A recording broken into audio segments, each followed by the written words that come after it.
Hindi. Ito, isang dojo, pamilya tayo.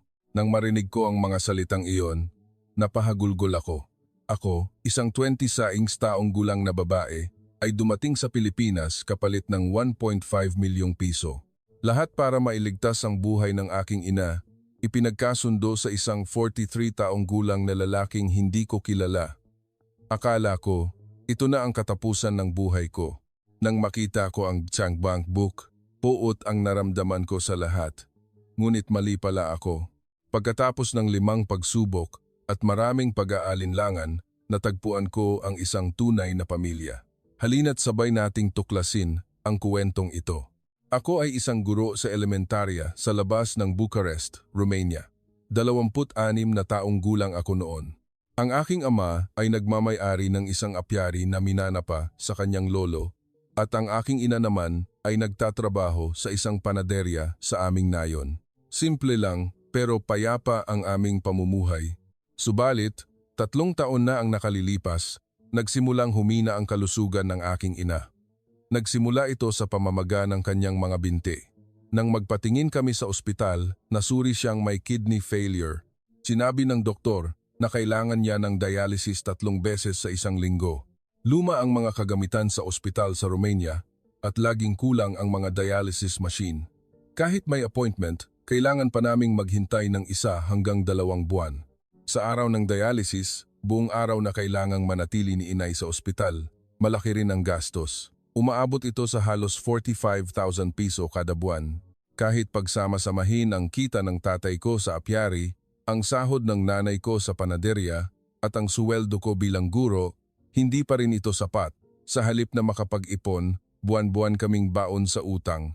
Unti-unting nangayayat si inay at sa tuwing uuwi siya galing sa dialysis, hihiga na lang siya sa sofa at hindi na makagalaw.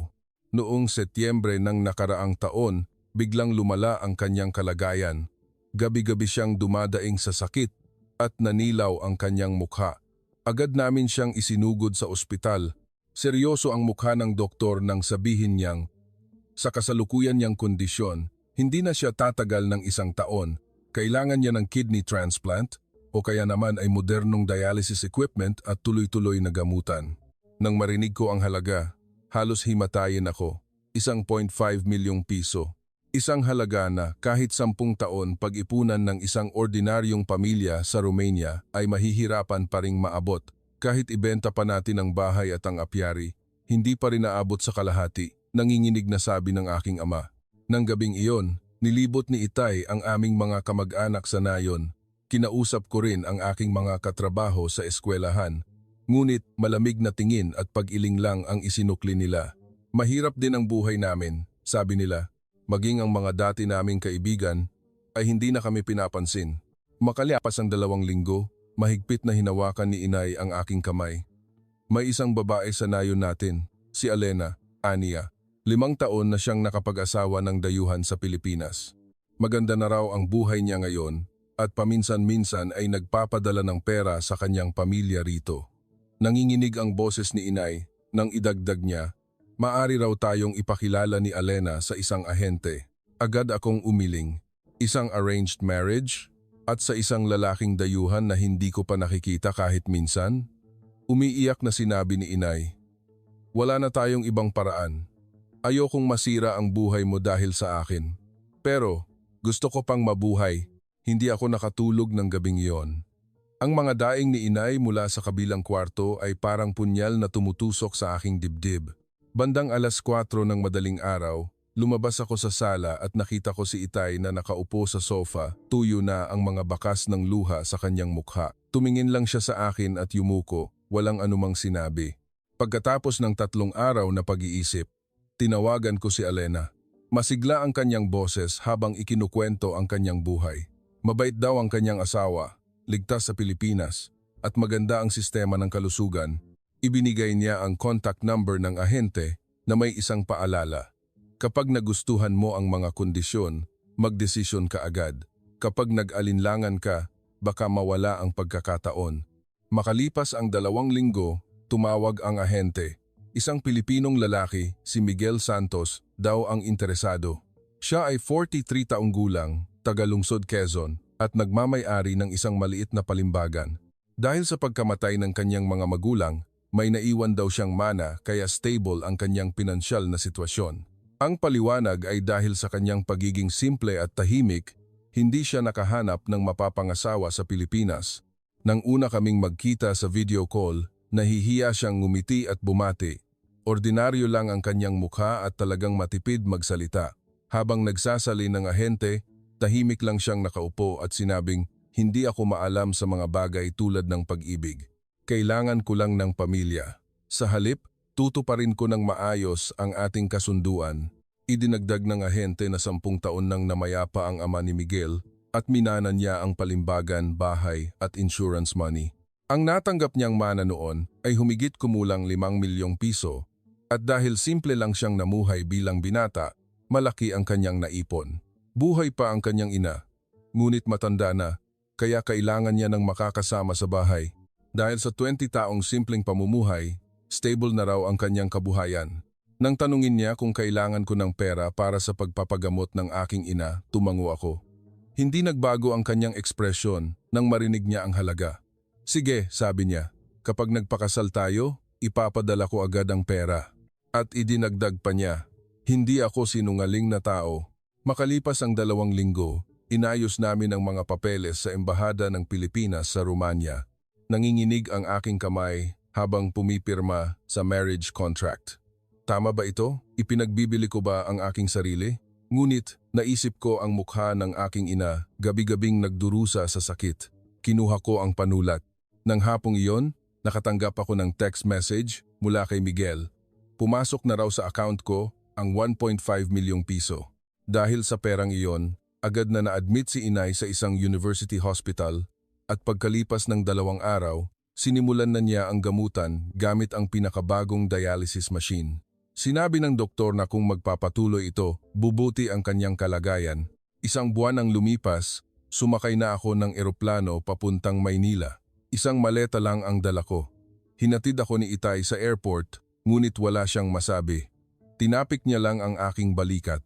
Si Inay Nan, mula sa kanyang kama sa ospital, ay kumaway sa video call. "Maging masaya ka sana," aniya. "Patawarin mo ako." Walang tigil ang kanyang pag-iyak. Habang nakatingin sa labas ng bintana ng eroplano, naisip ko, saan ba ako pupunta? Sa isang bansang hindi ko pa napuntahan, sa isang lalaking hindi ko kailanman minahal, isang anak na ipinagbili. Iyon ang aking katotohanan. Gabi na nang makarating ako sa Ninoy Aquino International Airport. Paglabas ko ng arrival gate, nakatayo roon si Miguel, may hawak na papel na may pangalan ko. Nahihiya siyang yumuko para bumati, katulad ng sa video call. Habang sinusundan ko siya papunta sa parking lot, naramdaman ko ang katotohanan. Simula ngayon, ang lalaking ito na ang aking asawa. 1 oras at kalahati ang biyahe papunta sa isang kondominium sa lungsod Quezon. Nasa ikalawang palapag kami ng isang simpleng 3-story building. Pag-akyat namin sa hagdanan, bumukas ang pinto at lumabas ang isang matandang babae. Siya ang ina ni Miguel. Mukha siyang nasa late 60s at seryoso ang kanyang mukha. Tiningnan niya ako mula ulo hanggang paa, bumati ng maikli, at pumasok sa loob. Mas maliit ang loob ng bahay kaysa sa inaasahan ko. 2 kwarto at magkadikit ang sala at kusina.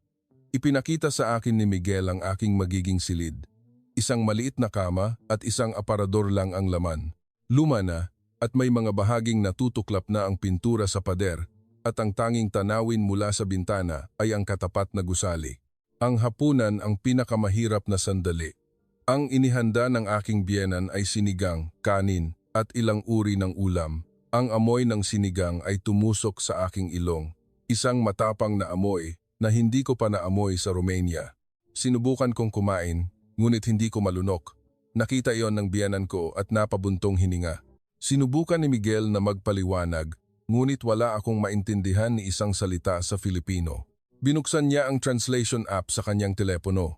"Dahan-dahan ka lang kumain, masasanay ka rin." Ngunit pagkatapos ng ilang subo, ibinaba ko na ang aking kubyertos. May sinabi ang biyenan ko, pero hindi na ito isinalin ni Miguel. Nalaman ko na lang kalaunan na ang sinabi pala niya ay, pati sa pagkain, napaka-arte. Nang gabing iyon, binuksan ko ang aking maleta sa kwarto. Tumambad sa akin ang tinapay at keso mula sa Romania na inilagay ni inay. Nang makita ko iyon, biglang bumuhos ang aking mga luha. Ano ito? Nasaan ako? At ano ang ginagawa ko rito? Niyakap ko ang unan at umiyak ng walang tunog. Kinabukasan, nagsimula ang aking bagong buhay. Umaalis si Miguel ng alas 7 ng umaga para magtrabaho at naiiwan kaming dalawa ng biyenan ko. Maaga pa lang, nagsisimula na siyang maglinis. Inabutan niya ako ng basahan at may sinabi.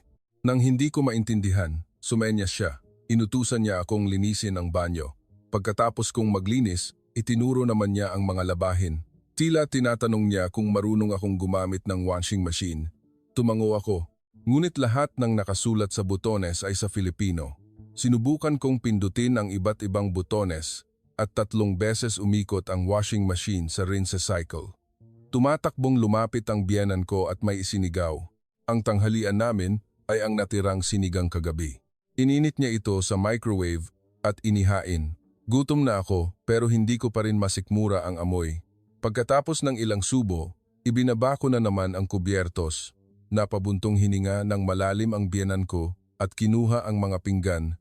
Nang hapon, tumawag ako sa Romania mula sa aking kwarto. Sinagot ito ni inay. Mas masigla na ang kanyang boses.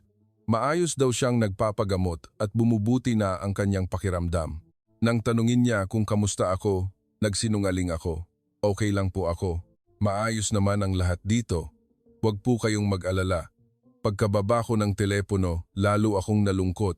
Sa labas ng bintana, abala ang mga tao. Lahat sila ay may patutunguhan. Ako lang ang tila nakakulong dito. Gabi, umuwi si Miguel. May dala siyang plastic bag, tinapay, pandesal at ensaymada na binili sa isang panaderya. Binuksan niya ang translation app at sinabi, "Narinig kong hindi ka sanay sa pagkain dito, kaya bumili ako nito." Nagpasalamat ako, pero may kirot sa puso ko. Awa, lumipas ang 1 linggo. Paulit-ulit lang ang bawat araw. Pumapasok si Miguel at naiiwan ako sa bahay kasama ang biyenan ko para maglinis, maglaba at maghugas ng pinggan. Dahil hindi kami magkaintindihan, palakas ng palakas ang boses ng biyenan ko. Kapag hindi ko siya maintindihan, uulitin niya ang sinasabi niya ng mas malakas. Tumango na lang ako ng tumango. Sa 2nd linggo, niyaya ako ni Miguel na pumunta sa grocery. Ito ang unang beses naming lumabas ng magkasama. Ang grocery ay 10 minutong lakad mula sa bahay. Napakalaki nito, parang ilang beses na mas malaki kaysa sa mga grocery na nakita ko sa Romania. Marami ring tao. Habang tulak-tulak ni Miguel ang cart, kung ano-ano ang kanyang kinukuha, tila naghahanap siya ng mga pagkaing posibleng magustuhan ko. Huminto kami sa isang aisle at tinanong niya sa pamamagitan ng app kung gusto kong magluto ng pagkain mula sa Romania. Umiling ako. Okay lang, sabi ko. Ang totoo, gusto kong magluto. Pero nahihiya ako sa biyenan ko. Pauwi, sinabi ni Miguel. Sa susunod na linggo, subukan nating pumunta sa isang community center. Doon, pwede kang mag-aral ng Filipino at makakilala ng ibang dayuhan. Tumango lang ako bilang sagot. Nang gabing iyon, habang nakahiga, naisip ko, kaya ko bang mabuhay ng ganito? Araw-araw, nakikinig sa wikang hindi ko maintindihan. Pilit na kumakain ng pagkaing ayaw ko. At laging nag-aalala sa iisipin ng ibang tao. Si inay, gumagaling. Pero ako naman, unti-unting nasisira. Lumipas ang 1 buwan. Hindi kami nakapunta sa community center. Hindi pumayag ang biyenan ko. Ang sabi niya raw, hindi pa nga marunong sa gawaing bahay, mag-aaral pa ng Filipino. Sinubukan siyang kumbinsihin ni Miguel pero hindi ito naging madali. Lalo akong nagkulong sa kwarto. Pagkatapos maglinis ng kaunti sa umaga, papasok na ako sa kwarto at hihiga. Titingnan ang mga litrato ng mga kaibigan ko sa Romania, tatawagan si inay para magsinungaling at tutulala sa labas ng bintana. Iyon ang naging araw-araw ko. Isang araw, kumatok si Miguel sa pinto ng kwarto ko. Pwedeng pumasok? Tanong niya. Umupo ako. At maingat siyang umupo sa isang sulok ng kwarto. Pagkatapos ng ilang sandaling katahimikan, binuksan niya ang translation app. Pasensya na ang nakasulat. Mukhang mas mahirap para sa iyo kaysa sa inaasahan ko. Konting tiis pa. magiging maayos din ang lahat. Hindi ako sumagot. Hindi ko alam kung ano ang sasabihin. Lumabas siya ng walang imik. Habang naririnig ko ang pagsara ng pinto, umiyak na naman ako. Kailan kaya mauubos ang mga luhang ito? Sa 3 buwan ng aming kasal, paggising ko, agad akong tumakbo sa banyo. Nasusuka ako. Halos wala akong kinain sa hapunan kagabi, kaya wala akong maisuka, puro hangin lang. Kumatok ang biyenan ko at may tinanong. Nang hapong iyon, maagang umuwi si Miguel. Tila tinawagan siya ng kanyang ina. Isinakay niya ako sa kotse at dinala sa ospital. Buntis ako. May sinabi ang doktor habang tinitingnan ang ultrasound. Nagliwanag ang mukha ni Miguel. Ipinakita niya sa akin ang translation app. 6 na linggo ng buntis. Tahimik ang biyahe pa uwi. Habang hawak ang manibela, paminsan-minsan akong sinusulyapan ni Miguel. May gusto siyang sabihin pero hindi siya nagsasalita.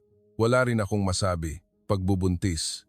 Hindi pa rin nagsisink in sa akin na magkakaanak ako sa isang dayuhang lupain. Nang malaman ng biyenan ko ang balita, bahagyang lumambot ang kanyang ekspresyon. Mas maingat niyang inihanda ang hapunan. Sabaw na malabnaw. Kapag buntis, kailangan daw uminom ng sabaw na malabnaw. Paliwanag ni Miguel, inubos ko ang isang mangkok. Sa unang pagkakataon, ngumiti sa akin ang biyenan ko. Ngunit, araw-araw, lalong lumalala ang morning sickness ko. Tuwing umaga, nagsusuka ako sa banyo. Ang amoy pa lang ng kanin ay sapat na para bumaliktad ang sikmura ko. Mas lalo na ang amoy ng mga pagkaing may bagoong. Natatakot na akong pumunta sa kusina. Mukhang naiintindihan naman ng biyenan ko na dahil ito sa paglilihi, pero paminsan-minsan ay napapabuntong hininga pa rin siya. Isang gabi, noong 4 na buwan ng aking pagbubuntis, nagsimulang sumakit ang tiyan ko. Sa simula, kaya ko pang tiisin. Akala ko, indigestion lang, pero palala ng palala ang sakit. Bandang 2:00 ng madaling araw, nang pumunta ako sa banyo, may nakita akong dugo. Halos mapasigaw ako. Ginising ko si Miguel. Nang makita niya ang mukha ko, agad siyang nagbihis. Lumabas din ang biyenan ko. Namutla siya nang makita ang dugong dumadaloy sa aking mga binti. Binuhat ako ni Miguel pababa ng hagdanan. Nakasunod sa likod niya ang kanyang ina, may kung anong sinasabi. 10 minuto lang ang layo ng ospital, pero parang 1 oras ang biyahe. Palala ng palala ang sakit. Mahigpit na hinawakan ni Miguel ang aking kamay. Basang-basa ito ng pawis. Nanginginig din ang kanyang kamay. Pagdating namin sa emergency room, sinalubong kami ng mga medical staff. Inihiga nila ako sa isang kama at kung ano-ano ang itinanong. Si Miguel ang sumasagot. Agad akong dinala sa ultrasound room. Seryoso ang mukha ng doktor habang tinitingnan ang monitor. May ipinaliwanag siya kay Miguel. Paglabas ni Miguel sa hallway, putlang-putla ang kanyang mukha. Binuksan niya ang translation app. May banta ng pagkalaglag. Buhay pa raw ang puso ng sanggol, pero delikado dahil sa matinding pagdurugo. Kailangan kong ma-admit at mag-bed rest nang hindi bababa sa 1 linggo. Nang gabing iyon, na-admit ako sa isang silid. Habang nakahiga at may dextrose, umupo si Miguel sa silyang katabi ko. Umuwi muna raw ang kanyang ina at babalik kinabukasan. Tahimik ang silid. Paminsan-minsan, naririnig ko ang mga yapak ng nurse sa labas. Habang pinagmamasdan ko si Miguel, naisip ko, siguradong nahihirapan din siya. Isang asawang dayuhan na hindi niya makausap, nabuntis at agad na isugod sa ospital. Pero ni minsan, hindi siya nagpakita ng inis. Tahimik lang siyang nakaupo sa tabi ko. Sa 4 na araw, nagdala ang biyenan ko ng sabaw na niluto niya. Nakalagay ito sa isang thermal flask. Baka hindi mo magustuhan ang pagkain sa ospital, sabi ni Miguel. Umupo ang biyenan ko sa tabi ng kama ko at sinubuan ako ng sabaw. Hindi ko alam kung para sa apo niya ba siya nag-aalala o para sa akin, pero iba na ang kanyang tingin. Sa 5 araw, may kausap si Miguel sa telepono sa labas. Malakas ang kanyang boses, tila galit. Pagbalik niya, pabagsak siyang umupo sa silya. Pagkatapos ng ilang sandali, binuksan niya ang translation app. Sinabi raw ng nanay niya na kasalanan ko ang nangyari dahil hindi ko inalagaan ang sarili ko. Nagalit daw siya. Kinabukasan, dumating ang biyenan ko. Matigas ang kanyang mukha. Nag-usap sila ni Miguel sa labas ng mahigit 10 minuto. Rinig ko hanggang sa loob ang pagtaas ng kanilang mga boses. Sumisigaw din si Miguel. Pagbalik ni Miguel, namumula ang kanyang mukha. Nanginginig ang kanyang mga kamay. Umupo siya sa tabi ng kama at hinawakan ang kamay ko. May sinabi siya sa Filipino nang walang translation app. Hindi ko naintindihan pero seryoso ang kanyang mukha. Nang hapong iyon, bumisita ang doktor. Tumigil na raw ang pagdurugo at stable na ang tibok ng puso ng sanggol. Pagkatapos ng 2 pang araw, maaari na raw akong umuwi. Ngunit, idiniin niyang kailangan ko pa ring mag-bed rest sa bahay. Sa araw ng aking pag-uwi, sinalubong kami ng biyenan ko sa pinto. Hinawakan niya ang aking kamay at may sinabi.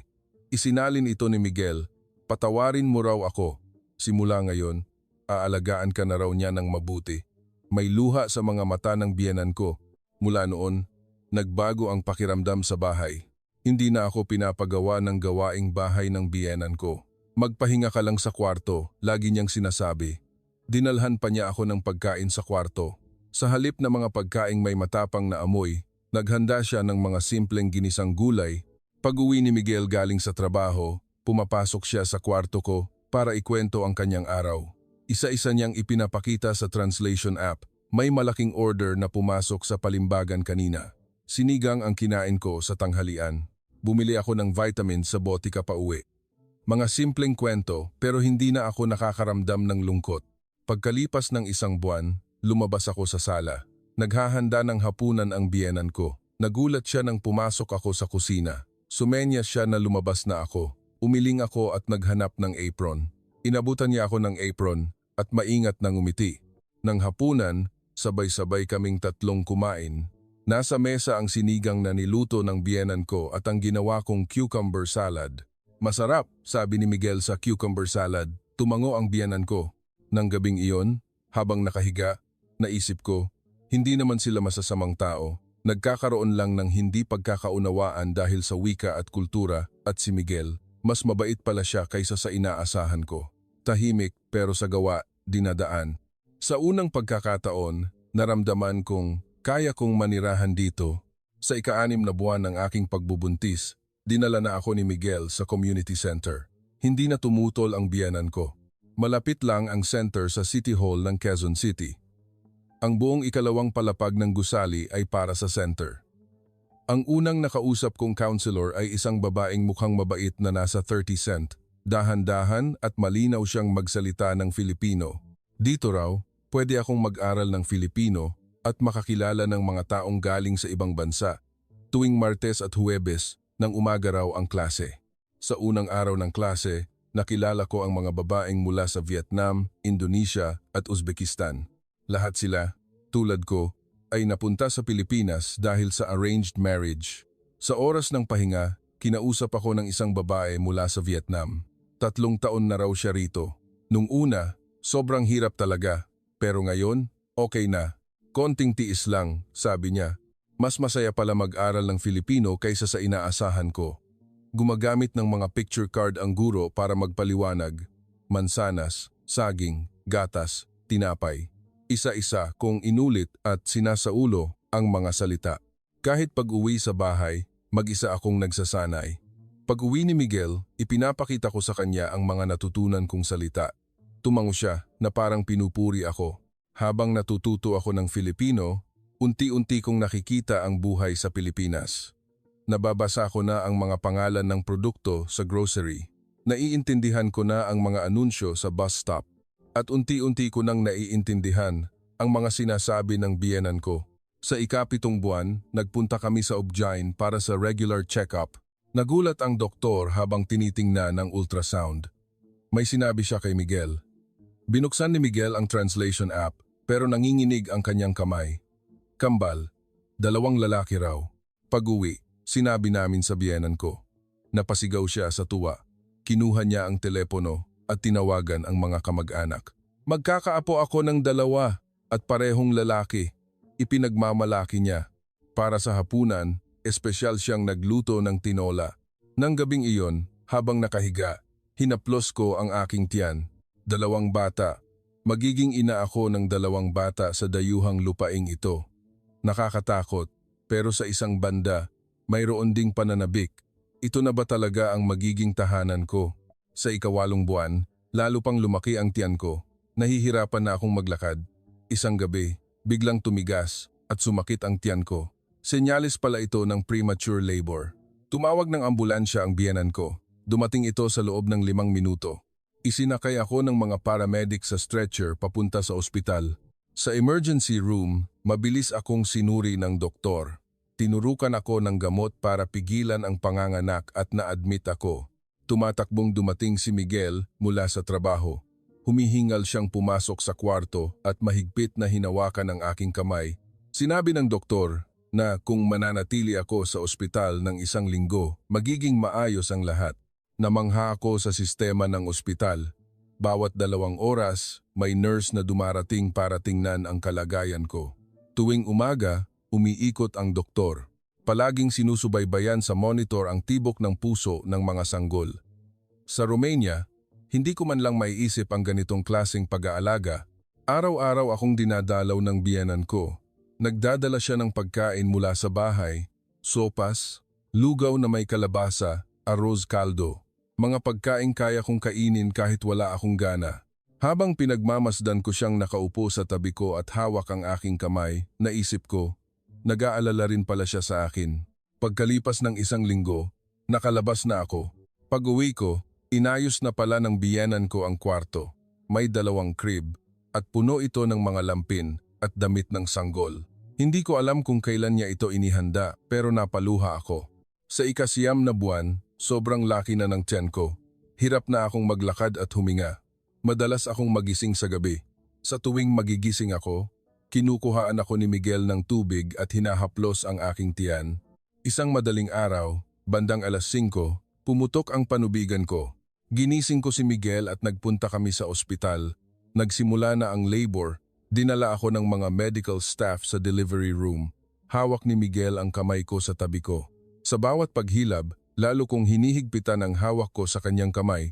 Pagkatapos ng 3 oras na pagle-labor, isinilang ang panganay ko. 3 kilo, umalingaw-ngaw ang kanyang iyak sa buong silid. Pagkalipas ng 10 minuto, isinilang din ang pangalawa. 2.8 kilo, medyo maliit pero malusog. Inilagay ng doktor ang 2 sanggol sa aking dibdib. Hindi maipaliwanag sa salita ang pakiramdam ng yakapin ko sila. Mainit, maliit, at marupok na buhay, ang mga anak na isinilang ko. Ang mga anak kong ipinanganak sa Pilipinas. Sunod-sunod na tumulo ang aking mga luha. Sa labas ng nursery, pinanood ko sina Miguel at ang biyenan ko habang tinitingnan ang mga sanggol. Pareho silang nakadikit ang mukha sa salamin. Pinupunasan ng biyenan ko ang kanyang mga luha ng panyo. Si Miguel naman ay kumukuha ng litrato. 1 linggo akong nanatili sa ospital. Tinuruan ako ng mga nurse kung paano magpasuso. Natutunan ko rin kung paano paliguan ang mga sanggol at magpalit ng lampin. Bago ako umuwi, binigyan ako ng booklet tungkol sa pag-aalaga ng sanggol at contact number ng local health center. Pag-uwi, tinulungan ako ng biyenan ko sa pag-aalaga. Nagluluto siya ng sabaw at tinutulungan ako sa mga sanggol. Minsan, siya na ang nag-aalaga sa kanila sa gabi para makatulog ako. Pagkalipas ng 1 buwan, nagpunta kami sa health center para sa libreng bakuna. Mababait ang mga staff. Ibinigay nila sa akin ang schedule ng mga bakuna at sinabi kung kailan ang susunod. Tinulungan din nila akong mag-apply para sa financial assistance. Makakatanggap daw ako ng 5,000 piso kada buwan. Isang gabi, may dumating na delivery. 11:00 na ng gabi, naubusan pala kami ng lampin at umorder si Miguel online. Sa Romania, imposible itong mangyari. Nakakagulat din na kapag umorder ka sa gabi, kinabukasan ay darating na agad. Dumating ang tagulan. Akala ko mas malamig kaysa sa Romania pero maalinsangan sa loob ng bahay. Isang araw, pumunta ako sa grocery at nawala ang wallet ko. Nalaman ko lang pag-uwi. Pabalik na sana ako nang may tumawag. Mula sa police station, may nakapulot daw ng wallet ko at dinala doon. Kumpleto pa ang mga card at pera. Nagulat ako habang papunta sa police station. Talagang ligtas na bansa ang Pilipinas. Gabi, naubusan ng gatas ang mga bata. Lumabas ako para pumunta sa convenience store. 11:30 na ng gabi. Sa Romania, matatakot akong lumabas sa ganitong oras. pero maliwanag ang mga kalsada at may mga tao pa. Mabait ang tindero sa convenience store at ligtas ang daan pauwi. Naalala ko ang sinabi ng kaibigan ko sa community center. Ang Pilipinas ay isang bansang nagbibigay ng pagkakataon sa mga dayuhan. Kung magsisikap ka, aasenso ka. Ngayon, parang naiintindihan ko na. Nag-isang taon na ang mga sanggol. Jose at Mateo ang mga pangalan nila. Si Miguel ang nagbigay. Si Jose, bilang panganay, ay mas seryoso, habang si Mateo, ang bunso, ay mas malambing. Pareho silang nakuha ang mga mata ko, malaki at bughaw. Nang magsimula silang maglakad, naging mas maingay ang bahay. Laging nakangiti ang biyenan ko habang hinahabol ang kanyang mga apo. Naging napakabait na rin niya sa akin. Hindi na bilang manugang ang turing niya sa akin, kundi bilang ina ng kanyang mga apo. 1 taon at 3 buwan pagkatapos ng aming kasal, iminungkahi ng guro ko sa community center na magbukas ako ng klase para ipakilala ang kultura ng Romania. Pwede ko raw ituro ang tradisyonal na pagbuburda o pagluluto. Sa simula, hindi ako kumpiyansa. Paano ako magiging guro kung hindi pa ako magaling mag-Filipino? Pero patuloy akong hinikayat ng guro. Maganda kung malalaman ng mga Pilipino ang tungkol sa Romania. Pwede kang maging tulay para sa cultural exchange. Subukan mo, sabi rin ni Miguel. Noong una, tumutol ang biyenan ko, pero sa huli, sinabi niyang siya na ang bahala sa mga bata. Kinabahan ako sa unang araw ng klase. Halos 10 Pilipino ang nag-enroll, karamihan ay mga babaeng nasa 50s pataas. Ipinakita ko ang tradisyonal na paraan ng pagbuburda sa Romania. Dahan-dahan kong ipinaliwanag kung paano magburda ng mga bulaklak. Kahit nauutal ako sa Filipino, lahat sila ay nakikinig ng mabuti. Pagkatapos ng klase, lumapit ang isang matandang babae. Ang galing mong magturo, papuri niya. Babalik ako sa susunod na linggo. Ang mga salitang iyon ay nagbigay sa akin ng lakas. Pauwi, masaya ang puso ko. Pakiramdam ko, sa wakas, natagpuan ko na ang aking lugar dito. Pagkalipas ng 3 buwan, inalok ako ng center na maging part-time instructor. Magdaraos ako ng klase tuwing Martes ng umaga at tatanggap ng 6,000 piso kada buwan ang sarili kong sahod. Perang pinaghirapan ko, hindi inasa kay Miguel. Habang pumipirma sa kontrata, halos maiyak ako nang matanggap ko ang unang sahod ko. Tinawagan ko ang mga magulang ko sa Romania. Tuwang-tuwa si inay. Naging guro na ang anak ko sa Pilipinas. Pagmamalaki niya kay Itay, kinuha rin ni Itay ang telepono.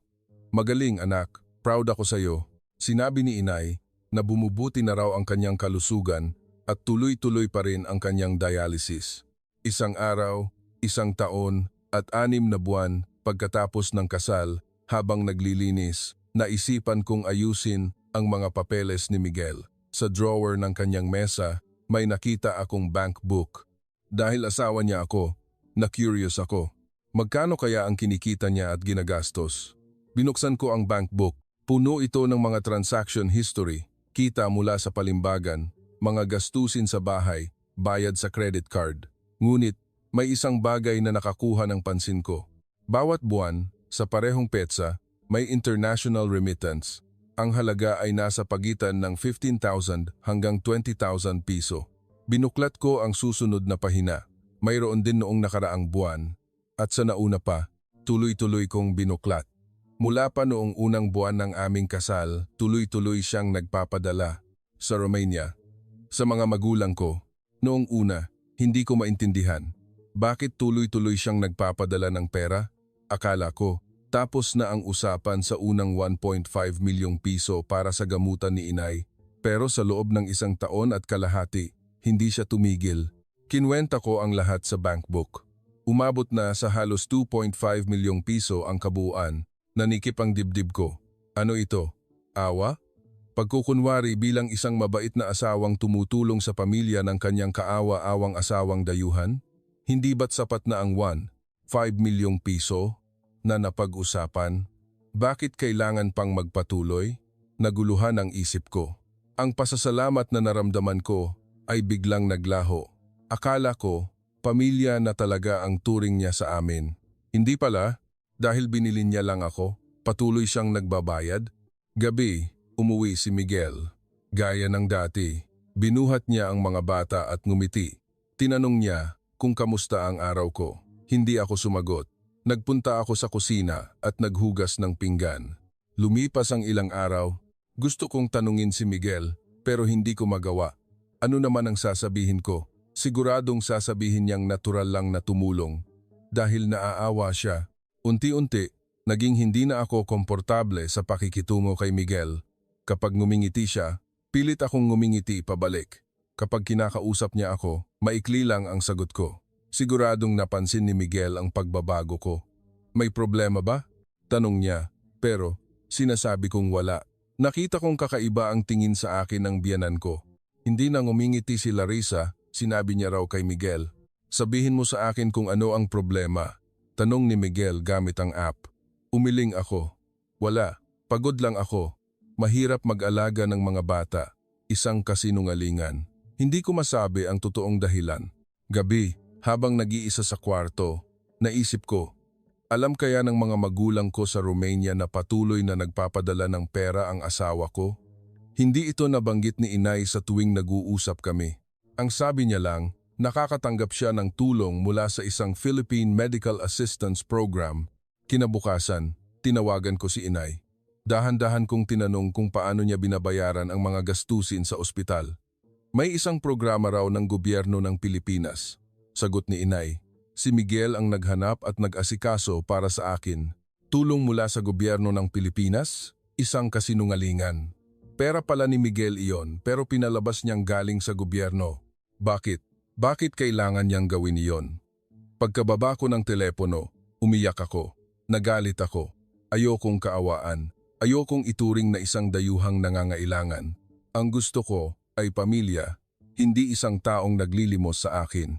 Mula noon, dumistansya ako kay Miguel. Magkasama kami sa isang bahay, pero malayo ang aming mga puso. Siguro, hindi niya maintindihan kung bakit. Araw-araw, may pag-aalala sa kanyang mukha habang tinitingnan ako. Paulit-ulit siyang nagtatanong kung ano ang problema, pero hindi ako sumasagot. Itinuon ko ang aking pansin sa pagtuturo sa community center. Dumami ang mga estudyante ko kaya nagbukas pa ako ng isang klase. Nakatanggap din ako ng tawag mula sa isang local learning center. Niyayaya nila akong magbukas din ng klase doon. Akala ko, kapag naging abala ako, mababawasan ang aking mga iniisip. Isang araw, hinawakan ni Miguel ang aking kamay. Seryoso ang kanyang mukha. Ipinakita niya ang translation app. Sabihin mo sa akin kung ano ang nagawa kong mali. Kung kaya kong itama, itatama ko. Tinanggal ko ang kanyang kamay. Wala kang ginawang mali. Problema ko ito. Nasaktan ang itsura ni Miguel at yumuko siya. Nang gabing iyon, habang pinapatulog ang mga bata, tumingin ako sa labas. Tanaw ang city lights ng Quezon City. Nagliliwanag ang mga ilaw mula sa mga condominium. 1 taon at kalahati na akong naninirahan dito. Nanganak ako at nagsimula ng magtrabaho. Pero pakiramdam ko, dayuhan pa rin ako. Isang asawang binili. Isang dayuhang kinakaawaan. Iyon ang tila pagkakakilanlan ko. Nakatanggap ako ng balita na darating ang mga magulang ko mula sa Romania sa susunod na linggo. Si Miguel daw ang nagpadala ng plane tickets. Pagkatapos ng matagal na panahon, magkikita na kami ulit. Ngunit sa halip na tuwa, mas nangingibabaw ang komplikadong pakiramdam.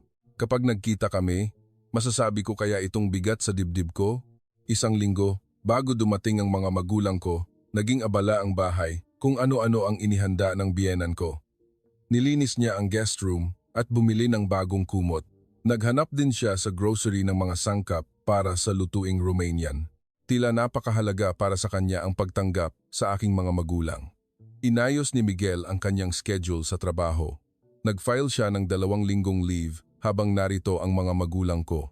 Nagplano na rin siya ng tour sa Maynila, Simbahan ng San Agustin, Intramuros, Mall of Asia, Pasig River. Maraming pwedeng puntahan, masaya niyang sabi.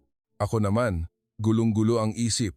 Pagkatapos ng 2 taon, makikita ko na ulit ang mga magulang ko, sabik na ako.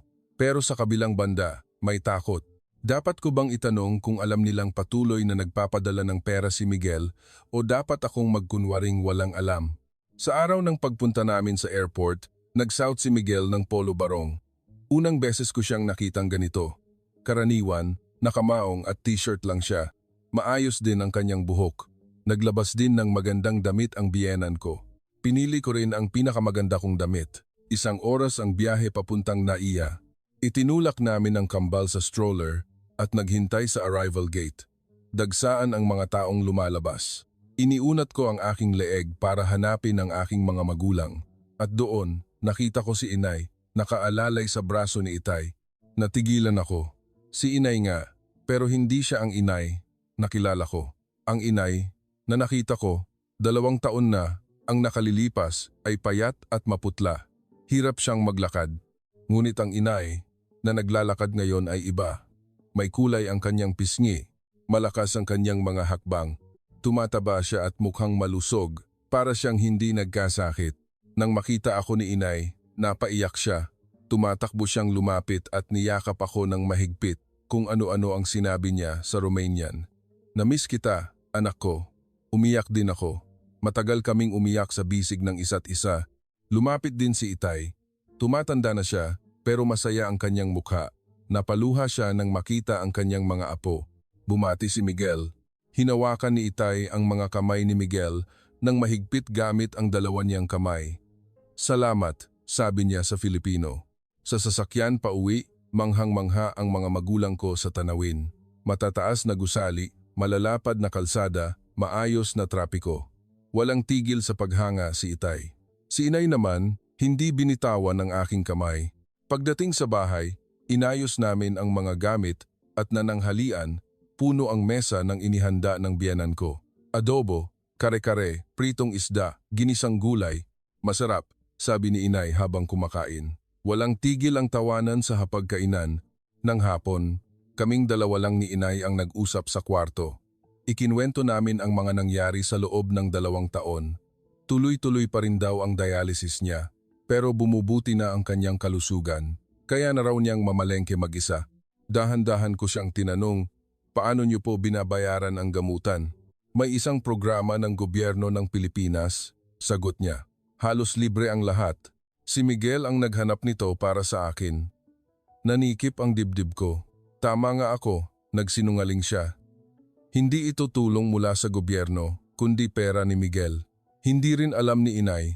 Pagkatapos ng hapunan, nag-usap si itay at Miguel sa beranda. Mukhang seryoso ang kanilang pinag-uusapan. Nakita kong yumuko si itay habang ikinaway ni Miguel ang kanyang kamay. Gabi, pumasok ako sa kwarto ng mga magulang ko. Nakaupo si inay sa kama. Tumingin siya sa akin at sumenyas na tumabi ako. Pagkatapos ng ilang sandali, nagsalita siya. "Anak, may kailangan ka bang sabihin?" Nanginginig ang boses ni inay. "Ang totoo, hindi iyon tulong mula sa gobyerno ng Pilipinas. Ang asawa mo ang nagpapadala ng pera buwan-buwan. Mula pa noong simula, sasabihin ko sanang alam ko, pero natigilan ako." Nagpatuloy si inay. Hindi lang pambayad sa dialysis ang ipinapadala ni Miguel, kundi pati na rin pambayad sa regular check-up at mga gamot. Inayos pa niya ang konsultasyon sa isang doktor sa Pilipinas gamit ang video call at talagang naghanap siya ng mga medical assistance program sa pamamagitan ng embahada at nakiusap si Miguel. Na huwag sabihin sa iyo.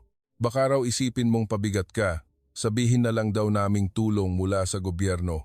Humagulgol si inay. "Patawarin mo ako anak, nagsinungaling kami. Hindi ako makapagsalita. Iyon pala ang totoo. Hindi awa, kundi tunay na pagmamalasakit para sa pamilya." Hinawakan ni inay ang aking kamay. "Larissa, napakabuting tao ng asawa mo." Noong una, nagduda rin ako. Bakit niya gagawin ang lahat ng ito? Pero mali pala ako. Talagang pamilya ang turing niya sa atin. Nalaman ko nang mag-usap sila ng tatay mo kanina. Sa loob ng 2 taon, ni minsan hindi siya pumalyang tumawag para kumustahin ako. Tiyakin na nakakapagpa-check up ako, gamit pa ang translation app. At kaya niya kami inimbita rito, ay dahil nag-aalala siya sa iyo. Sabi niya, malungkot ka raw nitong mga nakaraang araw. Naisip niyang kapag nakita mo kami, sasaya ka. Siya ang gumastos sa lahat, pati pamasahe at tirahan namin. Habang nakikinig sa sinasabi ni inay, bumuhos ang aking mga luha. Gaano kalaki ang pagkakamali ko? Gaano kalamig ang naging pakikitungo ko kay Miguel? Ang lahat ng inakala kong awa ay pagmamahal pala. Niyakap ako ni inay ng mahigpit. Larissa, napakasuwerte mo sa asawa mo. Kahit nagsimula kayo sa kasunduan dahil sa pera, talagang asawa ang turing niya sa iyo at pamilya sa amin. Ramdam na ramdam ko iyon. Matagal akong umiyak sa bisig ni inay. Pagkakasala at ginhawa ang sabay kong naramdaman. Gaano ako dapat humingi ng tawad kay Miguel? Wala siyang kamalay-malay, pero nasaktan ko siya sa lamig ng pakikitungo ko. Lumabas ako ng kwarto at pumunta sa sala. Nakaupo si Miguel sa sofa, nagse-cellphone. Nang lumapit ako, nag-angat siya ng tingin. May pag-iingat sa kanyang mukha. Tumayo ako sa harap niya. Pagkatapos ng ilang sandaling pagtitig, lumuhod ako. Nagulat si Miguel at sinubukang itayo ako, pero yumuko ako. Patawad, sabi ko sa Romanian. Patawad talaga. Nagkamali ako ng pag-intindi. Binuksan ni Miguel ang translation app. Mukhang naguguluhan siya sa sinabi ko. Ano ang hindi mo naintindihan? Tanong niya. Ikinwento ko ang tungkol sa bank book. Na nakita ko ang mga remittance at inakala kong awa lang iyon. Patawad talaga. Napabuntong hininga si Miguel. Pagkatapos, itinayo niya ako. Nag-type siya sa app. Hindi iyon awa. Dahil pamilya tayo, natural lang na gawin ko iyon. Napaupo ako sa sahig at humagulgol. Awkward niyang hinaplos ang likod ko. Okay lang, natural lang na magkamali ka ng intindi. Dapat sinabi ko sa iyo noon pa. Ang init ng kanyang kamay. Nang gabing iyon, sa unang pagkakataon sa loob ng mahabang panahon, gumaan ang pakiramdam ko. Pakiramdam ko, pagkatapos ng 2 taon, nabunutan ako ng tinik. Mabuting tao talaga si Miguel. At napakaswerte ko. Kinabukasan, maaga kaming umalis papuntang Maynila. Si Miguel ang nagmamaneho, kasama ang mga magulang ko, ang biyenan ko, at ang mga bata. 7 kami lahat. Maingay sa loob ng sasakyan, pero masaya. Pagkatapos malinawan ang lahat, iba na ang tingin ko sa mundo. Una naming pinuntahan ang San Agustin Church sa Intramuros. Gusto raw magsuot ng mga magulang ko ng barong at Filipiniana, kaya umarkila kami. Naka-pink na Filipiniana si inay at naka-asul na barong si itay. Walang tigil ang tawanan habang kumukuha kami ng litrato. Habang naglalakad, ipinapaliwanag ni Miguel ang kasaysayan ng lugar gamit ang app. Mahigit 40 taon na ang simbahan na ito. Simbolo ng kasaysayan ng Pilipinas. Namangha si itay. Marami ring lumang gusali sa Romania, pero bihira ang ganito na naaalagaan ng mabuti, sabi niya. Sa isang restaurant sa Intramuros kami nananghalian. Umorder kami ng kare-kare at sinigang. Namangha si inay sa kare-kare. Ngayon lang ako nakakita ng ulam na may ganitong klaseng sarsa. Pagkatapos ng isang subo, masarap, sabi niya. Nag-thumbs up pa. Hapon, pumunta kami sa Mall of Asia. Habang naglalakad sa tabi ng dagat, namangha ang mga magulang ko. Ang lawak, hinintay namin ang paglubog ng araw. Nang lumubog na ang araw, unti-unting umilaw ang Maynila. Nagliwanag ang bawat gusali at dumaloy ang mga ilaw ng sasakyan sa mga kalsada. Napanganga si inay, parang mga bituing bumagsak sa lupa, sabi niya. Sa isang dampa sa Makapagal kami naghapunan. Puno ng tao ang kalsada, mga namimili, kumakain sa mga restaurant, nanonood ng mga palabas. Ganito ba talaga kaligtas dito kahit gabi? Tanong ni itay. Tumango si Miguel. Oo, ligtas sa Pilipinas kahit gabi. Bumili ang mga magulang ko ng taho habang hawak ang mainit na baso. Masarap, sabi nila, nakangiti. Nakangiti rin ang biyenan ko sa tabi nila. Kahit hindi sila magkaintindihan, nagkakaintindihan sila sa pamamagitan ng kanilang mga ngiti. Sa ikalawang araw, sumakay kami ng MRT. Hindi pa raw sila nakakasakay nito. Pagpasok sa istasyon, namangha sila sa kalinisan at kaluwagan. Ang mga subway sa Romania, luma at masikip. Sabi nila, dumating ang tren. Eksakto sa oras, bumukas ang pinto at maayos na pumasok at lumabas ang mga tao. Namangha si itay. Napakasistematiko ng lahat. Pumunta kami sa isang parke. Nagrent kami ng bisikleta at nag-ikot. Matagal na raw hindi nakakapagbisikleta ang mga magulang ko, kaya tuwang-tuwa sila. Nakasunod kami sa kanila. Tulak-tulak ang stroller ng kambal. Nagpahinga kami sa isang bench. Habang nakatingin sa paligid, sinabi ni itay, talagang maunlad na bansa ang Pilipinas. Malinis, ligtas, at kumbinyente. Suwerte ng anak ko na dito siya nakatira. Idinagdag ni inay. Lalo na ang sistema ng kalusugan, nakakagulat. Sa Romania, hindi mo maiisip ang ganitong antas. Kapag pupunta ka sa ospital para magpa-dialysis, kailangan mong maghintay ng ilang oras, pero dito, narinig kong eksakto sa oras ng appointment ka aasikasuhin. Nang gabing iyon, pag-uwi, naghanda ng hapunan ang biyenan ko. Pumasok ang nanay ko mula sa Romania sa kusina. Nagluluto silang dalawa at kahit hindi sila magkaintindihan, nagkakaintindihan sila sa pamamagitan ng senyasan. Rinig ang kanilang tawanan mula sa kusina. Sa hapagkainan, magkasama ang adobo at ang Romanian cheese. Magkatabi rin ang atsara ng Pilipinas at ang pickles ng Romania. Nakakatuwang makita ang mga pagkain ng dalawang bansa sa iisang mesa. Sa ika-4 na araw, nagpunta kami sa isang malaking ospital.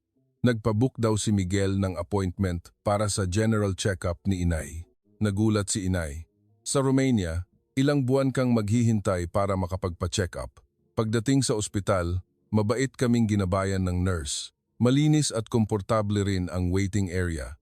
Sa loob ng 15 minuto, nakapasok na kami sa consultation room. Detalyadong sinuri ng doktor ang kalagayan ni inay. Blood test, urine test, ultrasound. Pagkalipas ng 1 oras, lumabas ang resulta. Nakangiting sinabi ng doktor. Isinalin ni Miguel, malaki na ang iginaling ng kanyang kidneys. Kung ipagpapatuloy niya ang ganitong pag-aalaga, baka mabawasan pa ang dialysis sessions niya. Napaluha si inay. 2 taon na ang nakalilipas, sinabi nilang hindi na ako tatagal ng 1 taon. Ngayon, sinasabi nilang pwede pa akong gumaling. Hinawakan ni Itay ang kamay ni inay.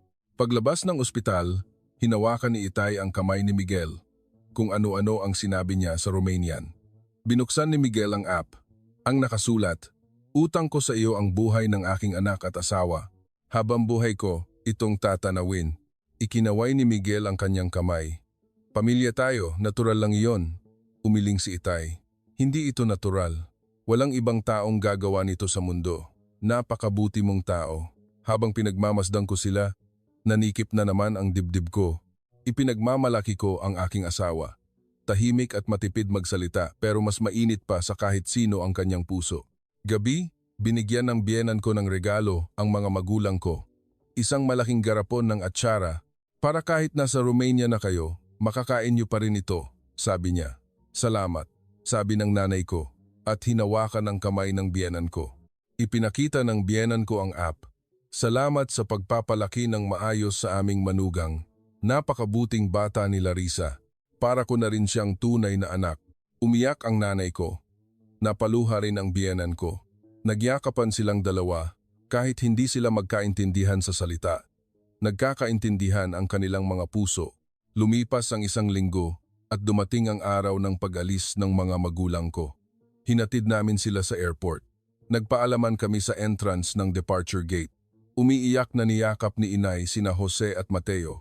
Lumaki kayong mababait na bata, babalik si Lola.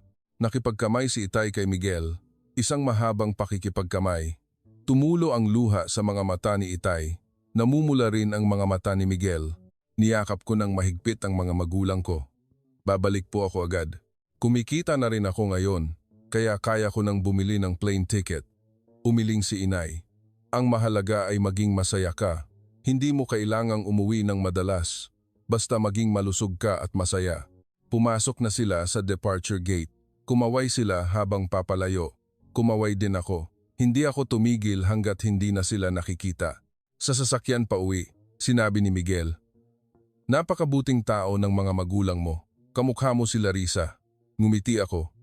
At ikaw, aprobado ka na ng mga magulang ko. Nang gabing iyon, habang nakahiga, naalala ko ang unang araw ko rito. Lahat ay bago, nakakatakot, at malungkot. Akala ko, isa akong anak na ipinagbili. Pero ngayon, iba na. Ito na ang tahanan ko. Si Miguel ang asawa ko. At ang biyenan ko ay pamilya ko na. Ang Pilipinas ang bansang nagbigay sa akin ng pagkakataon. Ang bansang sinilangan ng aking mga anak. Ang bansang nagligtas sa buhay ng aking mga magulang. Ang Romania ang aking sinilangan. Pero ang Pilipinas ang naging tahanan ko, 5 taon na ang lumipas. 7 na sina Jose at Mateo. Nag-aaral na sila sa kindergarten at nagsasalita ng pinaghalong Filipino at Romanian. Filipino kapag kausap ang lola nila at Romanian kapag ako. Nakakatuwang makita silang natural na gumamit ng dalawang wika. Naging regular instructor na ako sa local learning center. 3 beses sa isang linggo, 2 oras sa umaga, nagtuturo ako tungkol sa kultura ng Romania. Mahigit 30 na ang estudyante ko. Hindi lang pagbuburda ang itinuturo ko, kundi pati na rin pagluluto, musika at kasaysayan. Ang sahod ko ay 15,000 piso kada buwan. Perang pinaghirapan ko. Nagsisilbi rin akong counselor sa community center. Tinutulungan ko ang mga bagong dating na asawang dayuhan. 2 beses sa isang buwan, pumupunta ako sa center para magbigay ng payo. Dahil naranasan ko na ang kanilang mga pinagdadaanan, mas madali para sa akin na tulungan sila. Lumago na ang palimbagan ni Miguel. Nadagdagan na ng 3 empleyado. Maraming online orders kaya abala, sabi niya. Pero tuwing gabi, umuuwi siya para makipaglaro sa mga bata. Tuwing weekend, para sa pamilya ang oras niya. Mahigit 70 na ang biyenan ko, pero malakas pa rin. Ang pag-aalaga sa mga apo ko ang nagpapasaya sa akin, sabi niya. Ngayon, marunong na rin siyang magluto ng pagkain mula sa Romania. Ipinagluluto niya ang mga apo niya ng sarmale at klatite na itinuro ko. Taon-taon, dumadalaw ang mga magulang ko sa Pilipinas. Karaniwan, 1 buwan sila rito tuwing tag-araw. Hindi na nagda-dialysis si inay. Bumalik na raw sa normal ang kanyang kidney function at gamot na lang ang iniinom niya. Isang himala, sabi raw ng doktor. Si Itay naman, tuloy-tuloy pa rin sa kanyang apyari. Binilhan siya ni Miguel ng mga bagong kagamitan.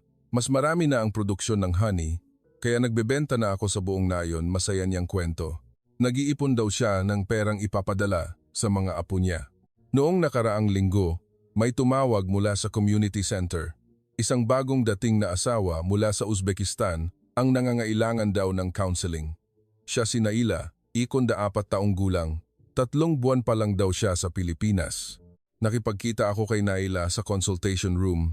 Mugto ang mga mata ng kanyang batang mukha para kong nakita ang sarili ko noon. Humagulgol si Naila, sobra na po akong nahihirapan. Malamig ang pakikitungo ng biyenan ko, hindi ko gusto ang pagkain at hindi kami magkaintindihan. Araw-araw na lang akong umiiyak sa kwarto. Pinagsisisihan kong pumunta ako rito. Tumango ako. Naiintindihan kita, sabi ko. Ganyan din ako noon. Ang unang taon, sobrang hirap talaga. Araw-araw akong umiiyak at gustong umuwi sa Romania. Nagulat si Naila. Kayo rin po, pero mukha po kayong masaya ngayon. Ngumiti ako. Kailangan ng panahon. Panahon para magkaintindihan at mag-adjust. Hindi masasamang tao ang mga biyenan dito. Naguguluhan lang sila kung paano pakikitunguhan ang isang manugang na dayuhan. Sa paglipas ng panahon, bubuksan din nila ang kanilang mga puso. Pinayuhan ko siyang mag-aral ng Filipino. Kapag nagkakaintindihan kayo, mababawasan ang hindi pagkakaunawaan. Iminungkahi ko ang klase ng Filipino sa center. Doon, makakakilala ka pa ng mga kaibigang kapareho mo ng sitwasyon. At sinabi ko, ang Pilipinas ay isang bansa ng pagkakataon. Kapag nagsikap ka, kikilalanin ka nila. Ako nga, naging guro, kaya mo rin. Ikinwento ko rin ang mga magagandang bagay tungkol sa Pilipinas. Ang mahusay na sistema ng kalusugan, ang kaligtasan kahit gabi, ang suporta sa pag-aalaga ng bata, ang kumbinyenteng pampublikong transportasyon, at ang nakakamanghang delivery system. Isa-isa kong ipinaliwanag para bigyan siya ng pag-asa. Pero noong una po, tanong ni Naila, hindi niyo po ba naramdaman na kinakaawaan kayo, na isa lang kayong asawang binili? Nag-isip ako sandali. Sinagot ko siya ng tapat. Maraming beses kong naisip iyan. Nagkamali rin ako ng pag-intindi nang makita ko ang bank book. Akala ko kinakaawaan lang ako. Pero mali pala ako. Ang mga Pilipino, kapag pamilya ang turing sa iyo, totoong pamilya. Kahit hindi kayo magkadugo, aalagaan ka nila hanggang sa huli. Ang biyenan ko, malamig din noong una. Pero ngayon, para niya na akong tunay na anak. Ang asawa ko, tahimik, pero sa gawa dinadaan. Iniligtas niya ang buhay ng mga magulang ko. Habang buhay ko iyong tatanawing utang na loob. At idinagdag ko, Naila, konting tiis pa, At magiging masaya ka rin. Ang unang taon ang pinakamahirap. Pero kapag nalagpasan mo iyon, mararamdaman mo na ring tahanan mo ito. Maniwala ka sa akin. Pinunasan ni Naila ang kanyang mga luha at tumango. Salamat po. Lumakas po ang loob ko sa mga sinabi niyo. Susubukan ko pa pong magtiis. Hinawakan ko ang kanyang kamay. Kapag nahihirapan ka, tawagan mo lang ako. Tutulungan kita. Paglabas ko ng center, tanaw ko ang mga kalsada ng Quezon City. 5 taon na ang nakalilipas. Noong unang dating ko rito, lahat ay bago at dayuhan sa akin. Ang mga gusali, tao at salita. Pero ngayon, iba na. Kilala ako ng ale sa grocery sa kanto. Tanda ng matanda sa botika ang mukha ng mga anak ko. Alam ng barista sa coffee shop ang paborito kong kape. Ito na ang aking bayan, ang aking tahanan. Ang Romania ang lugar kung saan ako ipinanganak. Pero ang Pilipinas ang lugar kung saan ako nabubuhay. Ang lugar kung saan lumalaki ang aking mga anak. Ang lugar kung saan natutupad ang aking mga pangarap. Tumunog ang cellphone ko. Mensahe mula kay Miguel. Anong gusto mong kainin mamaya? Bibili ako pa uwi. Ngumiti ako at nag-reply.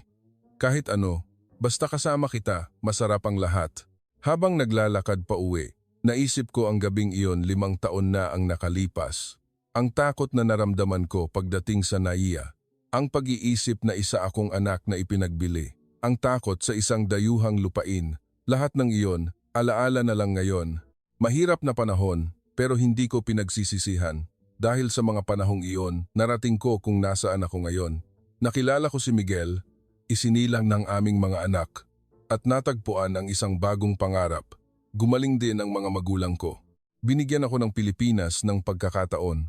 Hindi nila ako tinuring na iba dahil dayuhan ako. Kinilala nila ang aking pagsisikap. Ang lugar kung saan ako nakatayo ngayon ang patunay. Nakarating na ako sa harap ng bahay. Pagbukas ko ng pinto, tumakbong sumalubong ang mga bata. Mama, nagluto si Lola ng klatite. Niyakap ni na Jose at Mateo ang aking mga binte. Lumabas ang biyenan ko mula sa kusina. Nandyan ka na pala. Kamusta ang counseling? Ngumiti ako. Mabuti po. Sana nakatulong ako. Sa hapagkainan, nagtipo ng pamilya. Ang biyenan ko, si Miguel, ako, at ang kambal. 5 miyembro ng pamilya magkakasalo sa hapunan. Pagkaing Pilipino at pagkaing Romanian sa iisang mesa, ang aming tahanan kung saan nagsasama ang dalawang kultura. Mama, tanong ni Jose. Anong lugar po ang Romania? Isang magandang lugar, sagot ko. Doon nakatira sina lolo at lola, at sinilangan niyo rin. Ang Pilipinas po? Tanong ni Mateo. Ngumiti ako. Ang Pilipinas ang ating tahanan. Pagkatapos kumain, lumabas kami ni Miguel sa beranda. Tanaw ang city lights. Naalala ko, 5 taon na ang nakalipas. Habang tinitingnan ang tanawing ito, nalulungkot ako. Pero ngayon, iba na. Kasama ko si Miguel, nasa loob ng bahay ang mga anak ko, at bukas, mayroon na naman akong trabaho. Larissa, sabi ni Miguel, masaya ka ba? Tumango ako. Oo, masaya ako. Dahil sa iyo, awkward siyang ngumiti. Masaya rin ako. Dahil sa iyo, magkatabi kaming nakatayo, pinagmamasdan ang tanawin. Tahimik pero komportable. Gusto ko ang katahimikang ito, ang init ng katahimikang ito. 7 taon na ako sa Pilipinas. Noong una, pumunta ako rito para iligtas ang aking ina. Pero ngayon, ito na ang bansang aking tinitirhan. Ang bansa kung saan masaya ako at ang aking pamilya. Ang bansa kung saan natutupad ang aking mga pangarap. Gusto kong sabihin sa mga bagong dating na asawang dayuhan. Mahirap sa simula. Lahat ay bago, malungkot at nakakatakot. Pero huwag kayong susuko. Konting tiis pa.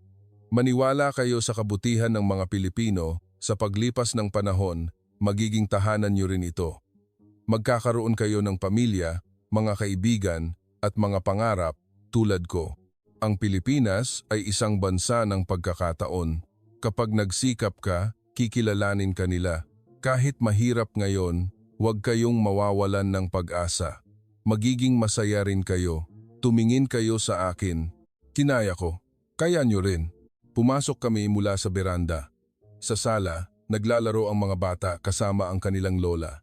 Puno ng tawanan ang bahay. Ang mga tawang ito ang aking buhay at kaligayahan.